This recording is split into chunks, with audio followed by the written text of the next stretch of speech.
क्या होगा जब आप कई दिनों तक एक दलदल में फंस जाए। Mister recap Hindi presents quicksand.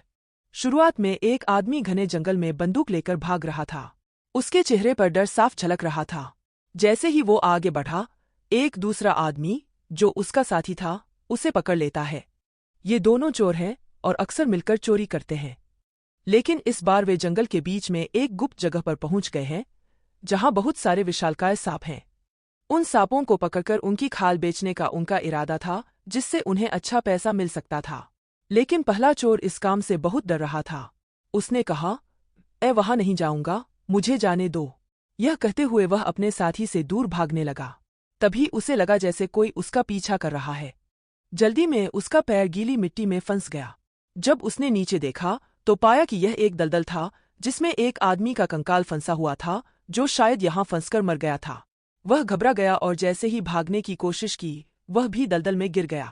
इसके बाद दृश्य बदलता है और हम एक कार में बैठे एक कपल को देखते हैं। पति का नाम जोश है। वे एक ट्रिप पर जा रहे हैं, लेकिन अपनी शादीशुदा जिंदगी से खुश नहीं हैं। जैसे ही वे होटल पहुंचे, उनकी मुलाकात जोश के दोस्त से होती है, जिसने उनके लिए यह ट्रिप अरेंज की थी। वह उनका गर्मजोशी से स्वागत करता है। लेकिन रिसेप्शन पर पहुंचते ही जोश और उसकी पत्नी सोफिया के बीच बहस शुरू हो जाती है, क्योंकि सोफिया 2 कमरे मांगती है, लेकिन होटल में सिर्फ एक कमरा खाली है। उनके बीच मतभेद इतना बढ़ चुका है कि वे अब एक ही छत के नीचे नहीं रह सकते। जोश ने किसी और लड़की के साथ संबंध बना लिए थे और वह बहुत शराब भी पीता था, जो सोफिया को बिल्कुल पसंद नहीं था। हालांकि अब जोश सुधर गया है और अपनी शादी को एक और मौका देना चाहता है, लेकिन सोफिया ने अलग होने का फैसला कर लिया है। रात के खाने के दौरान जोश का दोस्त कहता है कि पास में एक मशहूर ट्रैकिंग स्पॉट है, क्यों न हम कल वहां चलें। अगली सुबह सोफिया ट्रैकिंग के लिए तैयार हो जाती है, लेकिन जोश कहता है कि उसके दोस्त को जरूरी काम है, इसलिए वे 2 दिन बाद जाएंगे। इस पर सोफिया कहती है कि वह तो आज ही जाएगी, क्योंकि उसे वहां का सबसे खूबसूरत झरना देखना है। आखिरकार जोश को उसकी बात माननी पड़ती है। वे रिसेप्शन पर जाकर मैनेजर से नक्शा देखते हैं और झरने की जगह के बारे में पूछते हैं। मैनेजर उन्हें वहां न जाने की सलाह देता है और बताता है कि उस जगह पर खतरनाक शक्ति है, क्योंकि जो भी वहां गया वह जिंदा वापस नहीं आया। वहां हर जगह सांप, दलदल और खतरनाक जानवर हैं। फिर भी अगर उन्हें वहां जाना है तो उन्हें लंबा रास्ता अपनाना होगा। जोश और सोफिया मैनेजर की बात मानते हैं और लंबा रास्ता चुनते हैं। लेकिन जंगल में एक और चोर उनका पीछा कर रहा है, जो ट्रैकिंग करने वाले लोगों को लूटने के लिए वहां रहता है। जैसे ही जोश और सोफिया अपनी कार से निकले, वह भी उनका पीछा करने लगा। रास्ते में कई खूबसूरत जगहों से गुजरते हुए वे आगे बढ़ते रहे। पूरे सफर में वे चुपचाप बैठे रहे और बात नहीं की। एक जगह पर गाड़ी रोक कर वे उतर गए, क्योंकि अब उन्हें ट्रैक करके झरने की ओर जाना था। थोड़ी दूर चलने के बाद सोफिया थककर बैठ गई। तभी अचानक बादल गरजने लगे और ऐसा लगने लगा कि तेज बारिश होगी। जोश ने सोफिया से वापस चलने का अनुरोध किया, लेकिन उसने जिद की कि अब वह झरना देखे बिना वापस नहीं जाएगी। थोड़ी बहस के बाद आखिरकार वह मान गई। वे दोनों अपनी कार की तरफ वापस लौटने लगे, लेकिन अचानक पेड़ के पीछे छिप गए। उन्होंने देखा कि एक चोर उनकी कार के पास खड़ा है और शीशा तोड़ने की कोशिश कर रहा है। जोश ने हिम्मत जुटाई और धीरे धीरे पीछे से उसकी तरफ बढ़ने लगा। वह चोर से पूछता है, तुम क्या कर रहे हो? तुम्हें क्या चाहिए? चोर पलटा और बंदूक जोश की ओर तान दी। चुपचाप पीछे हट जाओ और बताओ वो लड़की कहाँ है जो तुम्हारे साथ थी। जोश ने सोफिया को बचाने के लिए झूठ बोलते हुए कहा, वो यहाँ नहीं है, वो बहुत देर पहले चली गई है। लेकिन चोर उसकी बात पर यकीन नहीं करता और सच बताने की धमकी देता है, नहीं तो मैं तुम्हें गोली मार दूंगा। यह सुनकर सोफिया डर गई और जल्दी से बाहर आकर सामने आ गई। चोर ने उनसे बैग मांगा। सोफिया ने बैग चोर के सामने फेंका, हाथ ऊपर उठाया और खड़ी हो गई। जैसे ही चोर बैग उठाने के लिए नीचे झुका, जोश ने पास पड़ी एक लकड़ी उठाई और जोर से चोर के सिर पर मारी। यह मौका पाकर जोश और सोफिया वहां से भाग निकले। चोर भी उठ खड़ा हुआ और उन पर गोली चलाते हुए उनका पीछा करने लगा। तभी बारिश शुरू हो गई। जोश ने एक बोर्ड देखा और सोफिया से कहा, जंगल का रास्ता इस तरफ है। इसे लोग खतरनाक मानते हैं और वहां जाने से डरते हैं। तुम वहीं जाओ, क्योंकि चोर वहां नहीं आएगा। तब तक मैं उसका ध्यान भटकाता हूं और बाद में तुम्हारे पास आ जाऊंगा। सोफिया ने उसकी बात मानी और तेजी से उस दिशा में भागने लगी। लेकिन बीच रास्ते में वह एक मोटे पेड़ से टकराकर गिर पड़ी और उसके माथे पर चोट लग गई, जिससे वह बेहोश हो गई। कुछ देर बाद जब उसे होश आया तो वह घबराई हुई। वह रास्ता भूल चुकी थी और बिना सोचे समझे आगे बढ़ने लगी। अचानक उसका पैर फिसला और वह एक बड़े दलदल में गिर गई। वह दलदल इतना विशाल था कि वह वहां से निकल नहीं पा रही थी। उसने मदद के लिए पुकारा और थोड़ी देर में जोश वहां आ पहुंचा। उसने सोफिया से कहा, अपना हाथ मेरी ओर बढ़ाओ। लेकिन सोफिया का एक हाथ जोश से दूर था और दूसरा दलदल में फंसा हुआ था, जो काफी कोशिशों के बावजूद बाहर नहीं आ रहा था। सोफिया ने अपना हाथ हिलाने और खुद को बचाने की कोशिश की, लेकिन कोई फायदा नहीं हुआ। जोश ने उसे चेताया, तुम क्या कर रही हो? हिलना मत, अगर तुम हिलोगी तो और फंस जाओगी। लेकिन डर के कारण सोफिया ने अपनी पूरी ताकत से खुद को हिलाना शुरू कर दिया, जिससे वह और गहरे दलदल में धंस गई। यह देख जोश घबरा गया और बिना वक्त गवाए दलदल में कूद पड़ा। उसने खुद को स्थिर रखा और धीरे धीरे अपना हाथ नीचे ले जाकर सोफिया को बाहर खींचा। सोफिया पूरी तरह से ठीक थी, लेकिन वह रोते हुए बोली, जब मैं फंस गई थी तो तुम क्यों अंदर आ गए? जोश ने उसे शांत करते हुए कहा, यह इन सवालों का समय नहीं है। अब चुपचाप खड़ी रहो, क्योंकि यह दलदल बहुत गहरा है। अगर हम स्थिर रहेंगे तो डूबने से बच सकते हैं। सोफिया ने उसकी बात मानी और बिना हिलेडुले खड़ी रही, जोश की आंखों में देखती रही। इस बीच जब जोश का दोस्त अपना काम खत्म करके होटल लौटा तो उसे पता चला कि वे ट्रैकिंग के लिए गए हैं। वह रिसेप्शन पर गया, लेकिन उन्हें ढूंढने के लिए वह भी जंगल की ओर बढ़ गया। वे दोनों वहीं खड़े होकर उनके दोस्त के आने का इंतजार करने लगे। सोफिया, जो बहुत चिंतित थी, उसने जोश से पूछा, हम कब तक यहाँ ऐसे ही रहेंगे?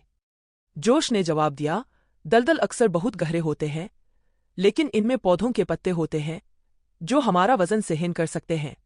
इसलिए चिंता मत करो, हम यहाँ नहीं डूबेंगे। तभी उनकी नज़र दलदल में पड़े एक अंडे पर पड़ी, लेकिन उन्हें समझ नहीं आया कि वह किस जानवर का है। सोफिया ने सावधानी से अपने जूते उतारने की कोशिश की ताकि उसका वजन थोड़ा कम हो जाए, लेकिन अचानक उसका हाथ किसी अजीब चीज से टकरा गया।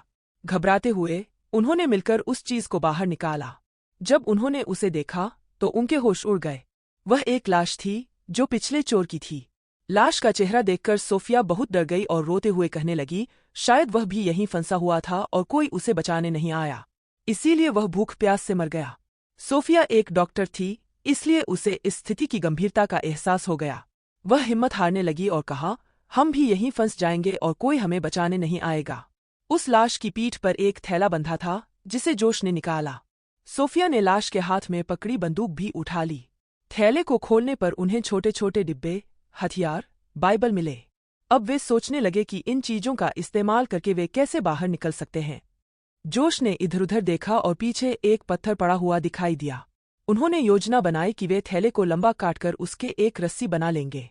फिर उस रस्सी को एक मजबूत गांठ के साथ पत्थर से जोड़ देंगे और बाहर निकलने की कोशिश करेंगे। उन्होंने इस योजना को अंजाम देने की तैयारी शुरू कर दी।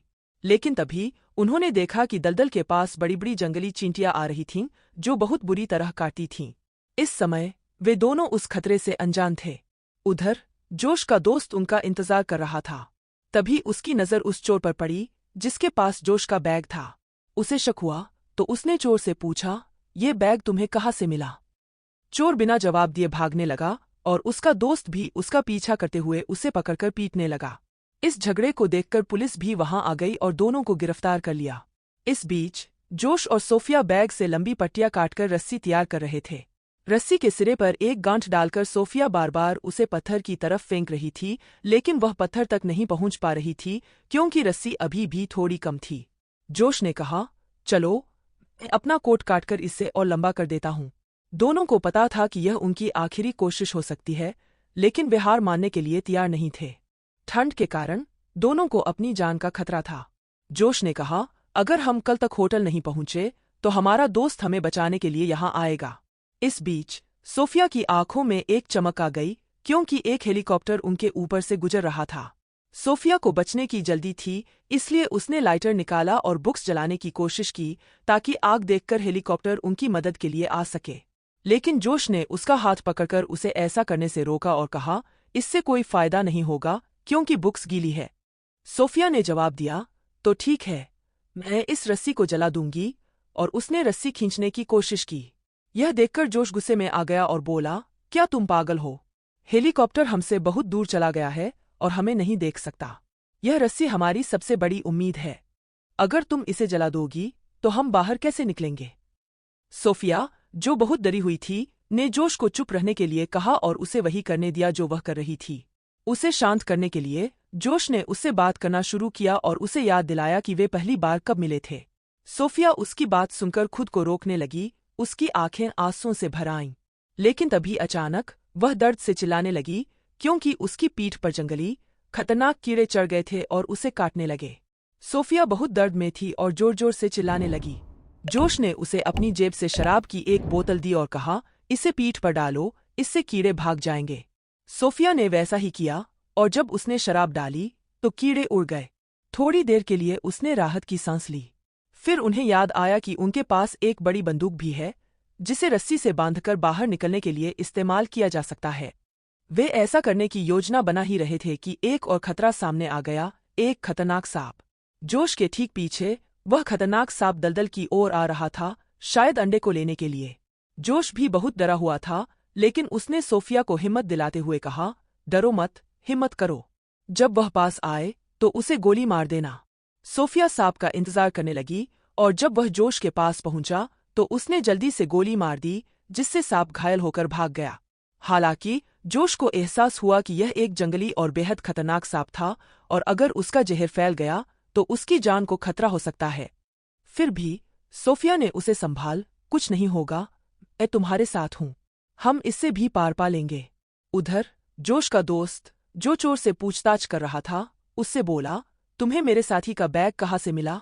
अगर तुम सच बताओगे तो मैं तुम्हें अपनी कीमती घड़ी दूंगा और मैं पुलिस को भी नहीं बताऊंगा। चोर ने घड़ी लेने के बाद सच बता दिया। मैंने उन्हें उस खतरनाक रास्ते की ओर जाते देखा था जहां लोग जाने से डरते हैं। उसी जंगल में मेरा दोस्त भी फंसकर मारा गया था। यह सुनकर जोश और सोफिया के बारे में चिंता बढ़ गई। जोश का दोस्त, जो अब जेल में बंद था, पुलिस से गुहार लगाने लगा, मुझे छोड़ दो, मेरे दोस्त मुश्किल में हैं, मुझे उनकी जान बचानी है। इस बीच जोश की हालत बिगड़ रही थी। सांप के जहर ने उसके शरीर में तेजी से फैलना शुरू कर दिया था, जिससे उसकी हिम्मत टूटती जा रही थी। सोफिया ने देखा कि जोश की नसें जहर की वजह से जमने लगी थीं। जल्द ही उसका खून इतना जम सकता था कि उसकी जान भी जा सकती थी। यह देखकर सोफिया ने लाइटर से एक ब्लेड को गर्म करना शुरू कर दिया और जोश से कहा, मैं तुम्हारी गर्दन की नस काट दूंगी ताकि जमा हुआ खून बाहर आ सके और जहर तुम्हारे दिमाग तक न पहुंचे। हालांकि जोश दर्द में था, फिर भी उसने हंसते हुए पूछा, तुम खुद को किस तरह की डॉक्टर कहती हो? कट की वजह से जो खून बहेगा उसे कैसे रोकोगी? सोफिया की आंखों में आंसू आ गए। उसने कहा, मैं संभाल लूंगी, मैं तुम्हें मरते हुए नहीं देख सकती। कुछ सोचने के बाद, यह महसूस करते हुए कि उनके पास कोई दूसरा विकल्प नहीं था, उसने जोश की गर्दन पर कट लगा दिया, जिससे जमा हुआ खून बाहर निकलने लगा। जोश को असहनीय दर्द महसूस हुआ और खून भी काफी बह चुका था। लेकिन सोफिया, जो एक डॉक्टर थी, जानती थी कि अब खून को कैसे रोकना है। उसने ब्लेड को फिर से गर्म किया और कट पर रख दिया, जिससे जलन के कारण वह घाव बंद हो गया और खून बहना बंद हो गया। इसके बाद सोफिया थकान और तनाव से बेहोश हो गई। कुछ देर बाद जब उसे होश आया, उसने देखा कि भगवान का शुक्र है, जोश का खून नहीं बह रहा था। लेकिन जहर की वजह से जोश अभी भी हिलने डुलने में असमर्थ था। उसने सोफिया से कहा, मुझे पता है, मैंने तुम्हें बहुत दुख पहुंचाया है, लेकिन कृपया मेरी सभी गलतियों को माफ कर दो और हो सके तो मुझे भूल जाओ, जोश ने अपनी कमजोरी के साथ कहा। सोफिया ने उसे शांत किया, शांत रहो, बिल्कुल शांत, अब एक भी शब्द नहीं, हिम्मत मत हारो, मैं तुम्हारे साथ हूँ, हम यहाँ से निकलने का कोई रास्ता जरूर ढूंढ लेंगे। मेरे पास एक विचार है, जब वह सांप फिर से यहाँ आएगा, हम उसे रस्सी से बांधकर बाहर निकल सकते हैं। जोश को यह सुनकर लगा कि सोफिया शायद पागल हो गई है, लेकिन उसने कुछ नहीं कहा। उसने पूछा, वह सांप यहाँ क्यों आएगा? सोफिया ने जवाब दिया, क्योंकि उसका अंडा अभी भी यहाँ पड़ा है, वह उसे लेने आएगा। उसने गुंडे के बैग से ऑप्टिक्स निकाले और देखा कि घायल सांप उनसे कुछ दूरी पर पड़ा है। सोफिया ने बैग में से कुछ चीजें उठाईं और उन्हें सांप की ओर फेंक दिया ताकि वह उनकी तरफ आ जाए। जल्दी ही सांप उनकी ओर बढ़ने लगा, लेकिन इस बार वह धीमी गति से आ रहा था। सोफिया ने ब्लेड को साफ करके उसमें सांप की छवि देखी और अंदाजा लगाया कि वह कहाँ है। उसने निशाना साधकर गोली चलाई, लेकिन दुर्भाग्य से गोली चूक गई और हथियार का आखिरी गोली बर्बाद हो गया। सांप धीरे धीरे उसकी ओर बढ़ता गया और आखिरकार उसे काट लिया। सोफिया दर्द से चिल्लाने लगी और जहर उसके शरीर में फैलने लगा। सांप ने उसे कसकर जकड़ लिया और एक और बार काटने की कोशिश की। तभी सोफिया ने उसका सिर पकड़कर दूर धकेल दिया। इस बीच जोश को होश आ गया और उसने चाकू से सांप के चेहरे पर वार कर दिया, जिससे सांप की जान चली गई और उसने सोफिया को बचा लिया। सोफिया ने तुरंत अपनी योजना के मुताबिक सांप को रस्सी से बांध दिया, जिससे रस्सी की लंबाई बढ़ गई। कई कोशिशों के बाद रस्सी आखिरकार पत्थर से चिपक गई। सोफिया ने इसे बाहर खींचा और रस्सी की सहायता से खुद को बाहर निकाला। बाहर आकर वह बहुत खुश हुई और जोश से कहा, इधर आओ, जल्दी से अपना हाथ दो। लेकिन जोश अभी भी होश में नहीं था और वह गहरी पीड़ा में था, मानो वह नींद में हो। सोफिया खुद भी डर गई थी, क्योंकि जहर उसके शरीर में भी तेजी से फैल रहा था। वह जोश की मदद के लिए किसी को बुलाने के लिए आगे बढ़ी, लेकिन चलते हुए उसका पैर फिर से दलदल में फंस गया। इस बार उसने जल्दी से अपना दूसरा पैर बाहर निकाला और खुद को बचाया। कुछ समय बाद वह बड़ी मुश्किल से सड़क पर पहुंची, जहां सौभाग्य से उसका दोस्त आपातकालीन वाहन और बचाव दल के साथ आ गया। बचाव दल ने तुरंत सोफिया का इलाज शुरू किया, जबकि उनका दोस्त और टीम जोश को खोजने निकल पड़ी। सोफिया डर से कांप रही थी कि जोश मर सकता है, लेकिन जब वह जोश के पास पहुंची, उसने देखा कि जोश ने आंखें खोलीं और उसे देखकर मुस्कुराया। उसे जीवित देखकर सोफिया ने राहत की सांस ली और उसे गले से लगा लिया। दोनों ने एक दूसरे के प्रति अपने प्यार को फिर से महसूस किया और फैसला किया कि वे अब से हमेशा के लिए साथ रहेंगे। फिल्म इसी के साथ खत्म होती है।